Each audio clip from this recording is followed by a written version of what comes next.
just outside the theater at Madison Square Garden. And for everything Fight Week, scan this QR code. Check out boxing's official home, all things Top Rank and Fight Week. Joining me on stage right now, I'd like to welcome, making his professional debut, junior bantamweight, Lopez de Jesus. Welcome. Lightweight sensation, Abdullah Mason. Welterweight, Rohan Polanco. Good to see you, gents. And in a 10-round battle, as I mentioned earlier, for the USBA, WBC USA, and WBO International Middleweight titles, Connor Coyle taking on Vito Melnicki Jr. And beside me, Vice President of Boxing Operations for Top Rank, Mr. Carl Moretti. All right, that was a mouthful. Gentlemen, thank you so much for being with us. Carl, thank you for being with us. Juanita, I want to start with you, brother. 112-pound gold medalist for 2023 Puerto Rican National Championship. You represented your homeland in the 2024 Olympic Games. Son of former two-division world champion Juanma Lopez. And now, making your debut Friday at Madison Square Garden. How excited are you to turn pro? Yeah, I'm really excited. I wait for this moment all my life, and now it's reality. You know, it's not a dream anymore. Carl, I want to bring you in right away. I'm quoting Bob Arum here. Juanita is an exceptional talent, someone we feel will excel in the ring and, like his father, bring many championships to the great fighting nation of Puerto Rico. That's Bob. Speak about this young man. Facts, you know, I mean, straight out. We watched him in the Olympics. We love identifying the best talent from Puerto Rico. In our eyes, he's that next step, just like Xander was. So he's just going to follow him along, and no better place than to turn pro at Madison Square Garden. Juanita, what does it make you feel when you hear the greatest promoter of all time talk of you like that?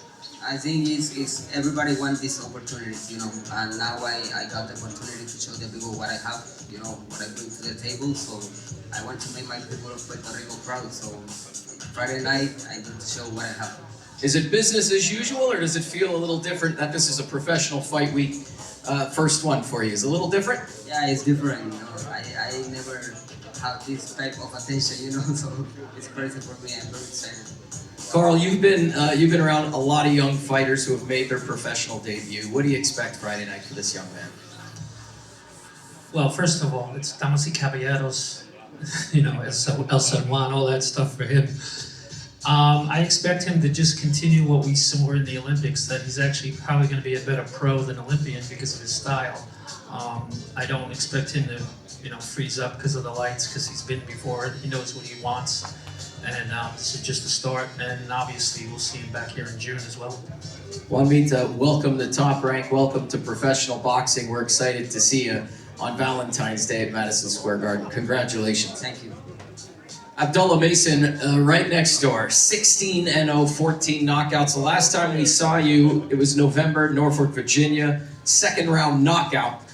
But even though you finished it in 2 rounds, you actually hit the deck as well. What did you take away from that experience? Mainly just fight smart and make sure I'm listening to my corner. You know, every time, you know, I'm tuned in to them, the easier the fight is. So just keep doing the same thing. I feel like I got up and did exceptional, but just keep doing the same thing, you know, and fight smart. What do you enjoy the most about boxing? What do you enjoy the least about boxing? If there is one. Yeah, that's a good question. I would say the results of your hard work is the most enjoyable thing. You know, the more work you put in, you know, the smarter you are. You know, you get in the ring and everything shows. You know, but everyone knows, you know, every fighter knows one thing, that every single fight fan, you know, they have their own, you know, perfect version of you. But you got to make sure you know, doing what you do in there the way you got to do it. Where do you see yourself in the lightweight division? Obviously, there's a world title on the line in our main event on this card. When you look at the division as a whole, where do you see yourself? I see myself up there with the guys who hold the titles. You know, skill-wise, I feel like I'm able to hold my own in one of those fights and come out on top. But we're proving ourselves, and we're gonna keep, you know, taking those steps forward. Hopefully, we grab a smaller title this year and just keep stepping forward, inching towards that world championship. So when we get the opportunity, you know, we'll be ready for it. Carl, I want to bring you in since you're with me. It's obviously nice to have you with me. You're never here, so it's great. A lot of noise in boxing about this young man. What makes Abdullah Mason so special? Yeah, well, there was a lot of noise in Norfolk that night. You know, the place was jumping with 10,000 people, and just to get it more excited, he got dropped. And then he got up, and if he didn't see it, he got dropped again, and the place went crazy. And we're like, okay, that's enough of entertaining everybody. Let's do what we gotta do. And, you know, getting knocked down in boxing, it happens to every fighter. The question is, what happens when you get up? Well, he got up, and he took care of business. So that shows a lot to us of what his progression will be. If this would have continued or he wouldn't have went farther, then it's a whole different story. But he answered the questions there. And, you know, now we're on to a fight this Friday against a guy that just went the distance with Rolly, who's fighting for a world title, which is, you know, a whole other conversation to go to. But the fact that, you know, Brad feels confident to put him with that guy shows that the confidence that we have in him on handling business. Abdullah, Friday night, your toughest opponent on paper, clearly, I think, to date. What do we expect from you Friday night after Norfolk and what Carl was just talking about? Friday night, we bring the smoke, no flowers. So we're gonna fight smart, do what we worked on, and we're gonna have some fun in there. And you know, hopefully, you know, we see the opportunity. We're gonna do the same thing we've been doing, and we gonna, you know, bring the smoke. I love it. No flowers. I love all the Valentine's Day references that we're gonna have all week. They write themselves. Moving on. Rohan El Rayo Polanco, 14-0, 9 knockouts. Great to see you again, brother. With this move up in weight comes heavier punches, and you're facing a tough opponent in Giancarlos Torres. This fight has potential to be a brawl, like big brawl. Do you have to change anything in your camp to adjust to the welterweight division? Con esta movida de peso, subiste a otra división, esta pelea tiene el chance de ser una guerra. ¿Algún ajuste que tuviste a hacer para este cambio de división? Bueno, sí, en este campamento fue más intenso, ¿entiendes? Trabajé mucho con más pesa, el entrenamiento más intenso, siempre los barrios. Pero para esta guerra me siento bastante bien, ¿entiendes? Yo tengo ya mucha experiencia y sé que con el que voy a pelear ahora tiene también bastante experiencia. Creo que con mi buen boxeo saliré victorioso esa noche. It was definitely a more intense training camp.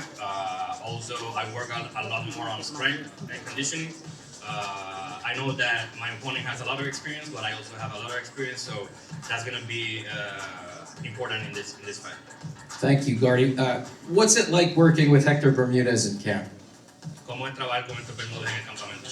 Muy bien, muy bien. Es un entrenador bien inteligente. Siempre me está enseñando cómo adaptarme al boxeo profesional, ya que yo vengo de una carrera larga de amateur. Y gracias a Dios he encajado muy bien. Siento que fue una buena opción escoger a Héctor como entrenador para mi carrera profesional. It has been a great option to select Hector as my trainer. He's a very intelligent trainer, and he has been helping me switch my style to the pro style because I had a very long career as an amateur. Gardy, I want to ask him the same question I just asked Abdullah Mason, welterweight division, now that he's moving up to 147. Where does he see himself in welterweight? ¿Dónde te ves a ti mismo en el peso welter? Bueno, el plan es seguir ganando peleas para seguir posicionándome hasta que me llegue muy pronto la pelea titular, que eso es lo que andamos buscando.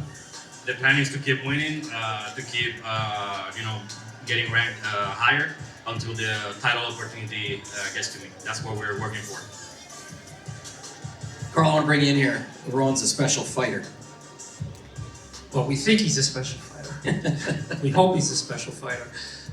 In today's world of Twitter and whatever else is out there, this social... I think they call it X now. Yeah, that too. You know, all you hear is fighters calling out fighters for this and that. After Friday, I doubt you're going to see anybody calling him out. You know, that's not going to happen. So he's going to have to do it the old-fashioned way, stay active, move up the rankings, take care of business in the ring, and eventually earn a shot in a wide-open division. Rowan, thank you. Gracias. We're going to move on a little bit. Beside us here, 10 rounds for the vacant USBA, WBC USA, WBO International Middleweight titles. Connor Coyle, Vito Melnicki Jr. Here we go again, Vito. We're in your backyard. Does this ever get old for you? No, this is exciting. Now fighting on the main card on ESPN. It's another great opportunity. I want to thank Bob Arum and Top Rank for this great opportunity. I want to thank God. Without him, none of this is possible. And I'm just blessed to be in this position. I want to bring in your opponent, Conor. Welcome to New York City, Madison Square Garden, from Ireland. What does this opportunity mean for you? Yeah, it's a great opportunity, and I'm pretty excited to be here. Such an amazing card to be on as well, and yeah, I'm just looking forward to Friday night now. You said in an interview not too long ago, this is my opportunity to prove to myself, to prove that I am as good as I know I am. I'll just have to prove to the world and whoever is watching. Explain that to everybody who's watching right now, because you were pretty open and candid about your experiences up to date and now being here at the Mecca of boxing. Oh yeah, yeah, I've had fights. The fights that I've got, you know, I was looking for bigger fights, but I just never got them. You know, it's not like I was ducking and dodging people. You know, I just had to do it. Whoever was put in front of me, I had to fight. I wanted the bigger fights. I've had a few big fights, but things happened and fell through, like the Felix Gas fight. That fell through, and then I got an injury before the Almo fight. But I believe this is my opportunity here now, and I'm happy that it's in the MST. Vito, do you have a chance to watch tape on Conor, and in your opinion, is this your toughest test to date? Yeah, I mean, that's the goal, to keep climbing, keep fighting better opposition. And yeah, this is definitely my toughest test to date on paper. Yeah, and I'm just excited to show what I've been working on, how I've grown as a fighter, and put on a dominating performance on this Friday night. What did you take away from the last time we were here? Because your last fight was right here, same place. You walked away with a majority decision. What did you learn from that experience that you maybe didn't learn from your previous fights? Just got to take it fight by fight. The media is going to judge you based off your last performance. And just, yeah, wasn't my greatest night in the office. But the goal Friday night is to eliminate that memory from everybody's memory and make this fight what they remember. Conor, I'll come back to you. You spent 11 weeks in Florida preparing for this one.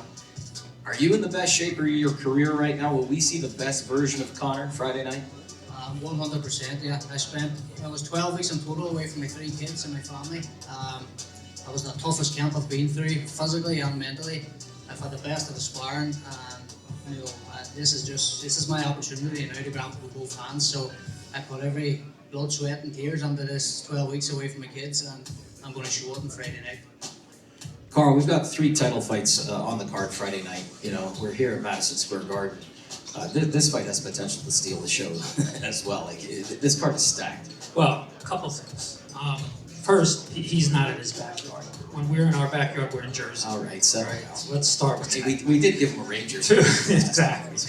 2, between his sponsors, and I can see what he's bringing to the ring with indigo interiors, it's going to look like a NASCAR race in there with all these guys, you know, maxed out as much as they could. Also, you know, for Vito, you're right, you're judged off your last fight, and Vito didn't look good in his last fight. We know why he didn't look good in his last fight, and usually most guys, you know, take an easy one after that. That wasn't their decision this time. They said, find the toughest guy you could. Conor Coyle stepped up to the plate. The fight's been made for 2.5 months. He knows what he's going to get out of this if he wins. Vito has to win and has to look good to get to the level that he wants to get to, and that's what Friday night's all about. Vito, when you hear that, you got to win, you got to look good. Do you flip a switch? Do you have that switch that we might see from Vito that we might not have seen up to this point? Yeah, I mean, definitely. This is a great opportunity for me, and this is everything I dreamt of as a kid, just walking in Madison Square Garden, seeing your face on billboards, on posters. This is everything that I've ever wanted since I was 7 years old, so we're going to take advantage of this opportunity and, like I said, dominate. We've got B-roll of you right now up on the screens for people at home watching, and I can see you're literally answering the question, watching yourself on the screen. The same questions I've asked the other guys. Where do you see yourself in the division? And you know, obviously, you got to put on a show in order to be a part of this conversation. Yeah, I mean, this is my first fight at 160 as well, so I'm moving up from 54 to 160. I feel strong, and I'm ready, 150% ready. Conor, same question to you. I know your family and all your fans back home are going to be tuning in. This is a once in a lifetime opportunity. How do you make sure you walk out of the ring Friday night victorious? Just everything I've been working on in the gym with my coach, Jim. You know, we put together everything piece by piece in camp. Each week, everything went so smoothly. We've had no setbacks. Every training camp, I always have a setback, a minor injury, a sickness, something will come along. But this has been the most successful and smooth training camp I've ever had. And mentally and physically, I'm just in the best shape possible. Well, we're excited for Friday night. Gentlemen, everybody with us right now, thanks for joining us. Before we bring up our co-feature and our main event, take a look, a little peek behind the card. We'll be right back.